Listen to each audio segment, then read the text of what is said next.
To begin this painting, we're going to take a piece of scrap paper.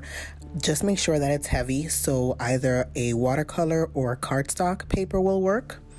Draw a small circle. You want to make it approximately the size that you want your hexagon to be. After you draw that circle, take a ruler and mark the top and the bottom halves of the circle, as well as the left and the right halves.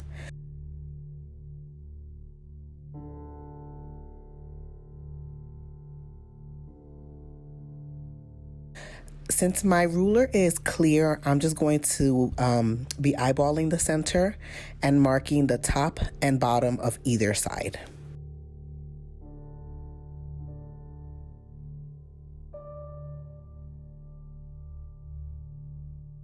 Once that's done, we're going to start connecting the marks. So with the exception of the center, left and right marks, connect all the marks around and ta-da! A hexagon. That's the super easiest way I could find to make one.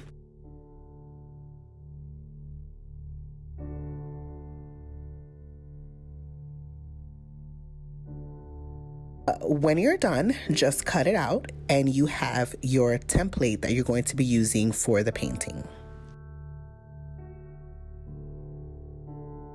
Take your template and kind of eyeball the center of your paper, and then we're going to use that template to draw a hive pattern on the paper. You can make the overall pattern any way you want. Just remember to leave a small space in between each hexagon.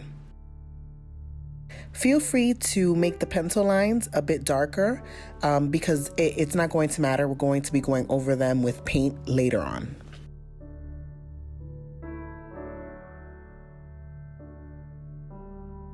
I'm going to be using the palette that I usually use to paint my galaxies with. I like to call it my galaxy palette, and I'll be listing the colors on the screen as I use them. Also, I will be starting off with a size 4 brush. We'll be working on one hexagon at a time. So to begin, we're going to thoroughly wet one hexagon. I prefer to work from the top to the bottom so that I don't accidentally place my hands or rest my hands over any of the wet paint.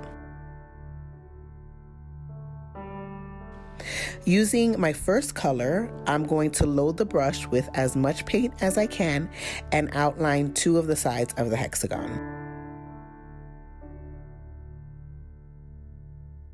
Then we are going to clean off our brushes and dip into your second color.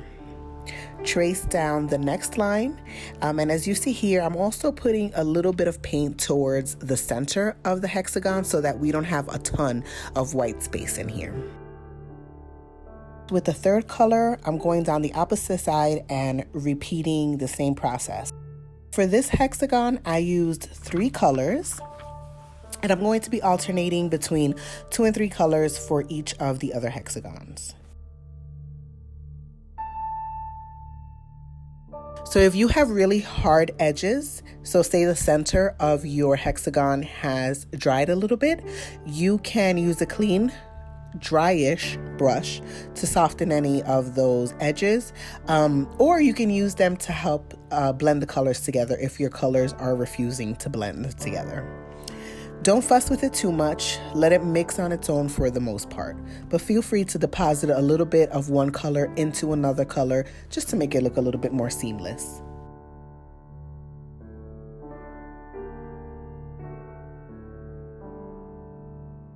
Moving on to the next hexagon, we are again going to thoroughly wet it before we start painting. And what you want to do from here on out is to pay attention to the colors that are in the hexagon directly next to it. So we want to make sure that we have some continuity when we look at the overall picture. So you don't want to have one side that's purple and the other side that's green. So you want the 2 sides next to each other to be the same color. So pay attention to that as you start going from hexagon to hexagon. So since the one next to this one has purple along the side, I'm going to be starting with the purple. And I'm going to continue painting this one just as I did with the previous one. As you move from hexagon to hexagon, remember to use the same color next to it. Don't be afraid to lay one color on top of another color and just kind of let them mix together. In some of them, you'll see that instead of starting on the white paper, I will start with a new color on top of a previous color, and that always works well. Also, don't worry if you make a mistake and go out of the lines. We are going to fix that later with our gold metallic paint. It's pretty opaque and it will cover any of those mistakes.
Let your painting fully dry, but while it's drying, pre-wet your shimmer. In my case, I'm going to be using my gold shimmer, Solaris.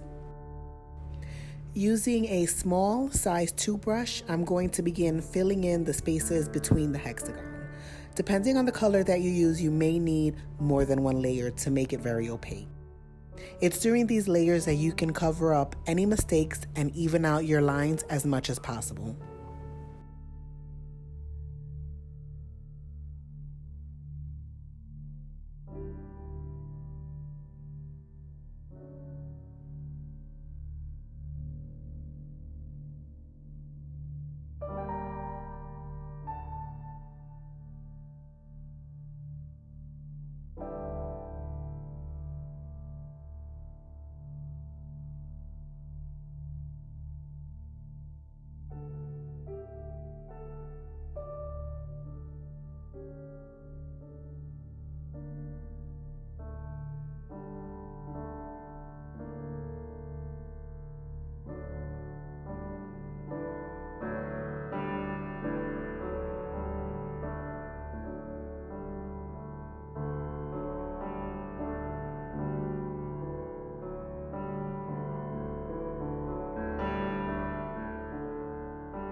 For the final step, I'm using a bigger brush, a size 6.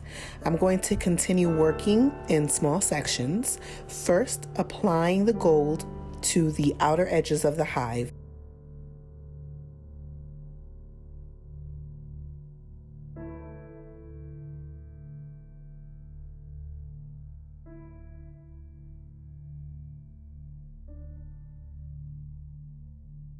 And then dipping my brush in the water without cleaning it off. I'm just going to dip it, take it out, and with that loaded brush full of water, I am going to drag the gold out towards the white of the paper.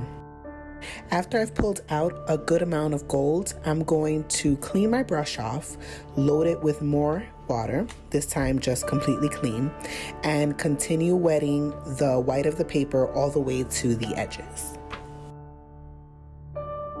I'm going to continue doing this all the way around the hive, and I'll be adding in more shimmer as needed.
Finally, using a bit of my Copic opaque white, feel free to use any white you have, and my size 2 brush. So we want a small brush for this part. I'm going to tap in some white. I want a really small brush because I want to make sure to concentrate all of the white inside of the hexagons. So I'm being very careful to keep it in the hexagons.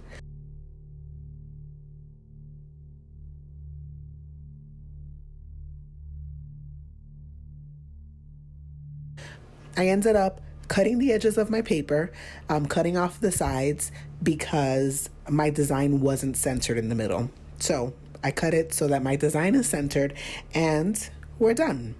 So I hope that you enjoyed this piece, and I will see you next week for our next tutorial.